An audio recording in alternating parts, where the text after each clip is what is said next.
Insurance ഇല്ലായ്മയുടെ ഏറ്റവും വലിയ പ്രശ്നം ഒരു മാരകമായ അസുഖം വന്നാൽ എബോവ് പോവർട്ടി ലിമിറ്റ് APL ഉള്ള ഒരു വ്യക്തി ഈ ആശുപത്രി ബില്ല് അടച്ചു തരുമ്പോഴത്തേക്ക് ബിലോ പോവർട്ടി ലിമിറ്റിലേക്ക് എത്തുകയാണ്. അവന്റെ കുടുംബം അവന്റെ തറവാട് വിൽക്കണം, അവന്റെ കുട്ടികൾക്ക് വെച്ച് എഡ്യൂക്കേഷൻ അത് ഫുൾ താർമാറാവും. ഒരു വീട്ടിലൊരു ബ്രെഡ് വിന്നറിന് ഒരു ക്യാൻസർ വന്നു കഴിഞ്ഞാലുള്ള അവസ്ഥ ഇതാണ്. അവൻ കുടുംബം തകരുകയാണ്. ഇതിന് പ്രധാനപ്പെട്ട കാരണം നമുക്ക് പണ്ട് മുതലേ ഇല്ലാത്തൊരു കാര്യമാണ് ഇൻഷുറൻസ് ബോധവൽക്കരണം. കോവിഡ് വന്നപ്പോഴാണ് ഇച്ചിരി ഇങ്ങനെ മാറ്റം വന്നത്. കാരണം കോവിഡിൽ അൺഎക്സ്പെക്ടഡ് ബില്ലിംഗ് നമ്മൾ പഠിച്ചു, അൺഎക്സ്പെക്ടഡ് മെഡിക്കൽ എക്സ്പെൻഡിച്ചർ എന്താണെന്ന് നമ്മൾ പഠിച്ചു. അതിനുശേഷം കുറച്ച് പേരും എടുത്തു. കേരളത്തിലെ ജനസംഖ്യ 3.5 കോടി മുതൽ 4 കോടിയാണ്. ഇതിൽ ഇൻഷുറൻസ് ഉള്ളത് വെറും 40 ലക്ഷം ആൾക്കാർക്ക്. 10% മാത്രമേ ഇൻഷുറൻസ് ഉള്ളൂ. 90% ജനസംഖ്യ ഇന്നും ഇൻഷുറൻസ് ഇല്ല. അതുകൊണ്ട് തന്നെയാണ് അവര് ഒരു ആശുപത്രി ബില്ല് അടയ്ക്കാനായിട്ട് അവരുടെ സാമ്പത്തിക ശേഷി ഒരു ഇടത്തര കുടുംബം ആണെങ്കിൽ ആ ആശുപത്രി കയറി ഇറങ്ങുമ്പോൾ, ഒരു മാരക അസുഖമായിട്ട് ആശുപത്രി കയറി ഇറങ്ങുമ്പോൾ പാപ്പരായി പോകുന്ന ആൾക്കാർ. ഒരു കാറ് നമ്മൾ വാങ്ങിക്കുന്നു, നമ്മൾ ലോൺ എടുത്തില്ലെങ്കിൽ കാർ വാങ്ങിക്കുന്നു. നമുക്ക് ലോണിന് EMI അടയ്ക്കാവുന്ന കപ്പാസിറ്റി വെച്ചിട്ടാണ് നമ്മൾ വണ്ടി സെലക്ട് ചെയ്യുന്നത്, അല്ലേ?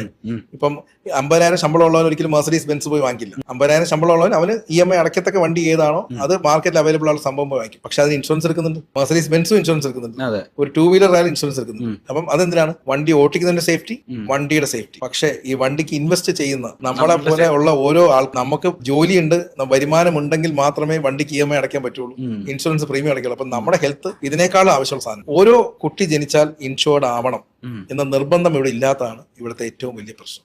ഇതാണ് ഇന്നത്തെ ആരോഗ്യ മേഖലയിൽ ഫോക്കസ് ചെയ്യാൻ പ്രധാനപ്പെട്ട കാര്യം. ആശുപത്രികൾ കൂടുതൽ ഉണ്ടാക്കൽ ആവാം, അതിനേക്കാൾ ഉപരി ഈ ആശുപത്രി ബില്ലുകൾ താങ്ങാനാവുന്ന രീതിയിൽ ജനങ്ങളെ എക്യുപ്ഡ് ആക്കുക, ജനങ്ങളെ ഇൻഷുർഡ് ആക്കുക. ഇതിലൊരു പോളിസി ഇന്ത്യയിൽ കൊണ്ടുവരാൻ സമയം അതിക്രമിച്ചു.